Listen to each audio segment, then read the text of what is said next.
Stands for making connections. Help the child to make connections with what he's supposed to learn in the school with the real world situations. And one good way is actually when you are on the tour, all right, help him to see what are the mathematics that you can connect, or what are the geography subject that you can help to make it meaningful for him. All right, make connections between subjects as well as various ideas. Okay, make it relevant for your child. I remember my daughter ever asked me this question when she was in primary 4. She said, why study estimation? Multiplication, I can see the use of it. Addition, subtraction, but why estimation?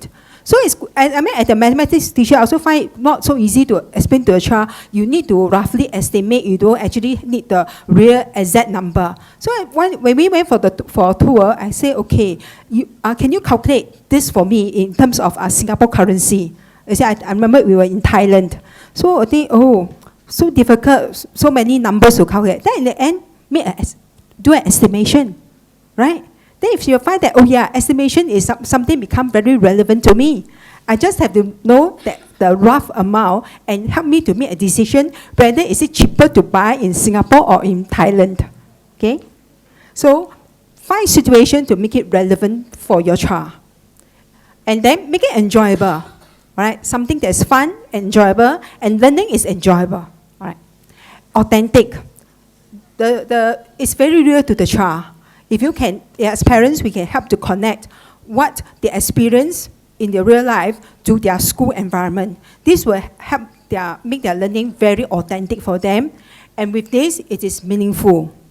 Okay, so what we have shared with you is based on the tour.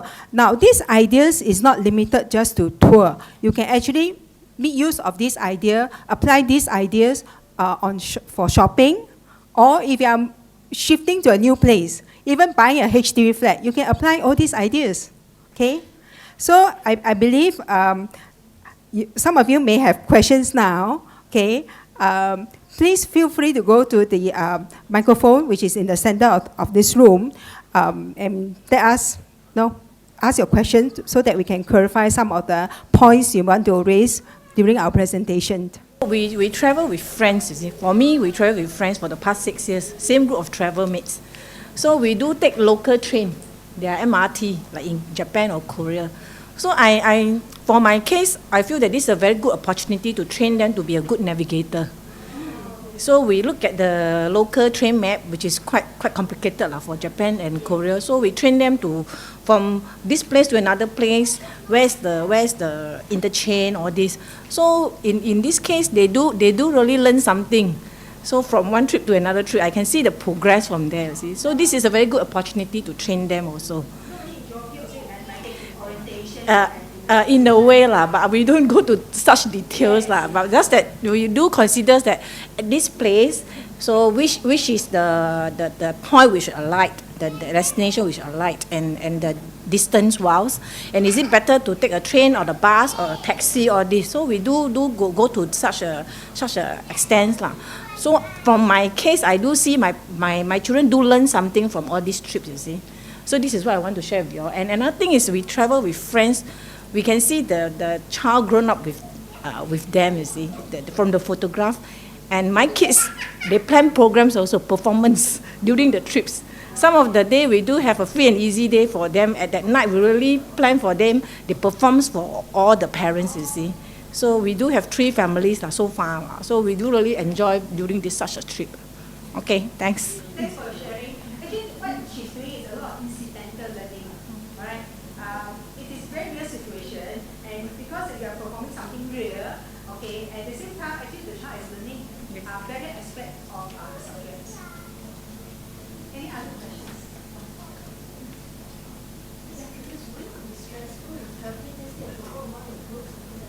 Oh, no, because the kids, they do want to perform, you know.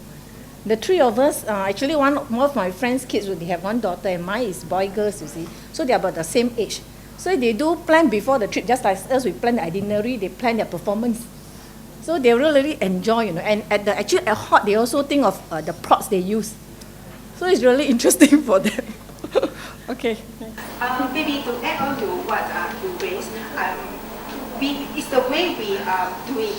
So sometimes even like estimations or calculations, you can do it as a task. It becomes very, very cumbersome. So now again, not in mathematics. Even now I also have to do math. Okay, it's the way we make it fun. You see, roughly estimation. Sometimes we have a competition whether the debt estimation is closer to the actual or my daughter's one. Yeah, you make it fun, an element of fun. Yeah. And that's what your parents, as parents, you can do that. Sometimes in classroom situation, there is a syllabus to follow. There's a certain discipline that we need to follow. Whereas when in this kind of situation, it can be very natural. Right? Any more questions? Feedback. The point is, I try to these road trips. First of all, you have to see, from here, drive to there. You know how many hours. You need to stop overnight to one place, choose a place which is suitable, have something to see, have to think of your children as well. Yeah, that's why sometimes I find for free and easy, for long holiday, it's difficult for the kids to involve.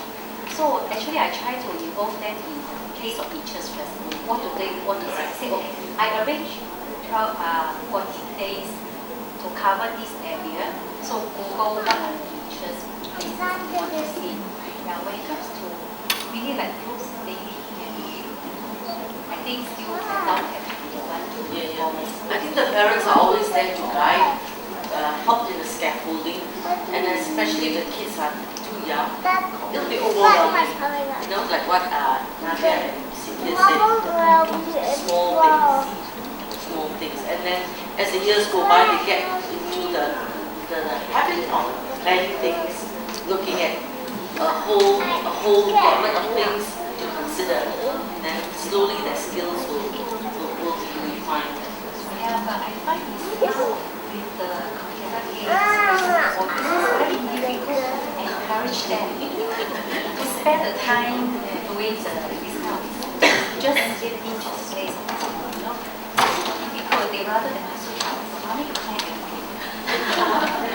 So of course, when we plan, we take the interest into consideration, but it seems like at the end they enjoy because we know what is the interest. But however, I find they actually should do more Google and find out more information of places of interest before they go there. Like for me, when I do my planning, I learn a lot. Actually, I don't need to go there. So I hope to encourage them to involve Okay, I share with you my daughter is this. Okay, so sometimes we say, sometimes I say, okay, mommy is very busy. Can you help me with this aspect? So and then we chunk it. Because if you say, then the whole trip will be a bit like, maybe just, okay, look at me this information, what is the weather like, and then they actually learn internet skills, search engine, how to find the information. So you chunk the learning for the child. At the same time, it's actually not so much on the planning per se. It's actually, we want the child to be able to rationalize why they decide certain things. So normally, after they tell you, oh, I would like to go to this place, ask them for the reason, rationale. Okay, if you think you want to go by, let's say, SIA, why do you think you want to pay so much? Should we pay less? So ask them for how to justify their decision. And then at the same time, we negotiate. It's this process that is important. And children, sometimes you get you say this, okay, I agree. Sometimes you have some disagreement and some argument that add in more fun. And somehow negotiate. And these are negotiating skills that actually you can develop your children in how to communicate what you want, how to explain, how to justify, and at the same time arrive at a decision. And these type of skills are very important skills for the 21st century. Let's give our 4 speakers a round of applause.